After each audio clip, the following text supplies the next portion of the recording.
Quand tu vas chez une personne ou quand quelqu'un t'invite, tu arrives à l'endroit, ne t'assois pas au bout de la table. Non. Assieds-toi au bord.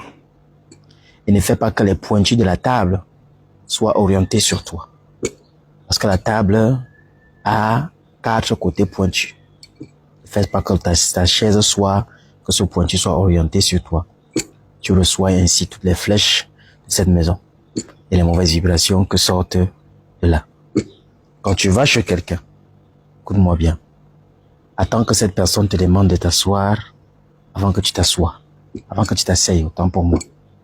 Pourquoi? Parce que même si la chaise a été soit piégée, soit gardée des mauvaises vibrations, le fait que le propriétaire de la maison te dit, assieds-toi, il annule le sort de la chose. Et maintenant, quand tu vas t'asseoir, tu balayes du revers de la main.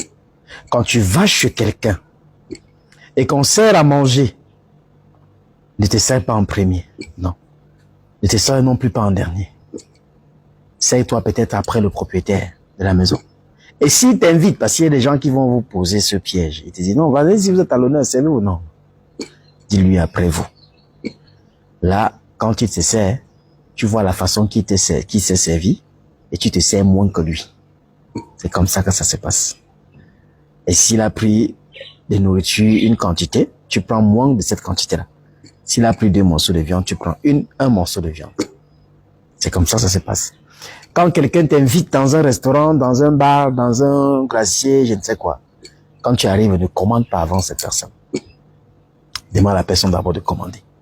Et à partir de sa commande, même si tu prends une commande moins que la personne, égalise le prix de la commande que cette personne a prise.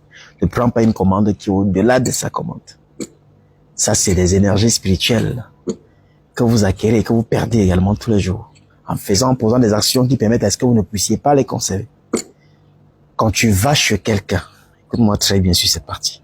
Au moment de boire, ça peut être un vin, ça peut être un whisky, ça peut être de la bière.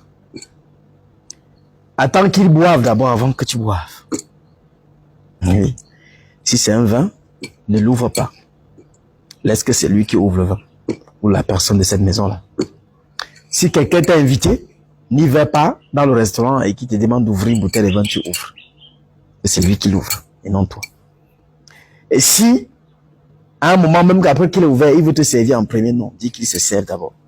Et en fonction de la façon qu'il se serait servi, tu te serviras également ainsi. Quand tu vas chez quelqu'un, ne termine pas le fond de l'assiette, la nourriture. Laisse toujours un tout petit peu, que ce soit pour lui ou pour une personne de la concession. Quand tu vas chez quelqu'un, lorsque tu entres, la première chose que tu dois regarder, vérifie si tu n'es pas passé par un miroir. Oui.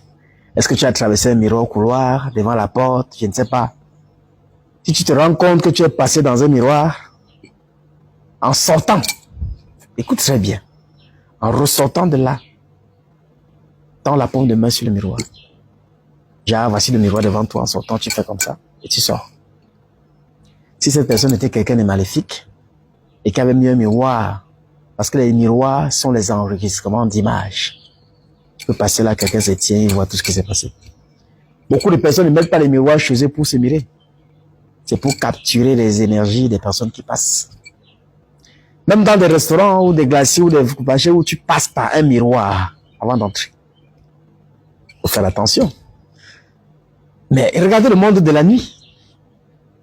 Quand vous êtes dans un snack, la plupart des snacks, avant d'entrer, vous passez par un miroir. La question est pourquoi est-ce que vous devez passer par un miroir? Vous pensez que c'est pour mirer votre habillement? C'est pour voir comment vous êtes bien habillé, bien sorti? Non. C'est justement pour capturer l'énergie que vous avez. Parce que vous êtes venu vous divertir. Alors quand vous serez donc content, au fur et à mesure que vous dégagez la joie, il y a une énergie qui se libère de votre corps. Et se stocke dans ce miroir. C'est pour cela que lorsque tu entres, tu mets la paume de main, qui est signe de blocage. Une paume de main qu'avant de la mettre, tu peux souffler dessus. Car je vous ai parlé du crachat. La salive est une protection. Sur vous, sur vos enfants et même sur vos habits que vous achetez. Soufflez dessus. Des 2 côtés, vous portez. Quand tu vas chez quelqu'un, reste très calme. Parle moins que lui. Écoute beaucoup. et réponds. Ne prends pas des conversations, mais réponds. Quand tu vas chez quelqu'un, reste attentif au comportement de ceux que tu as trouvés dans cette maison. Est-ce que ces gens te regardent avec un visage à peine sa femme, ses enfants? Quel est leur regard sur toi? À partir de là, tu peux savoir un secret que la personne qui t'a invité te cache. Quand tu vas chez quelqu'un, respecte tout ce que je viens de te dire. Tu seras à l'abri de beaucoup de choses. L'India, allume ton cerveau.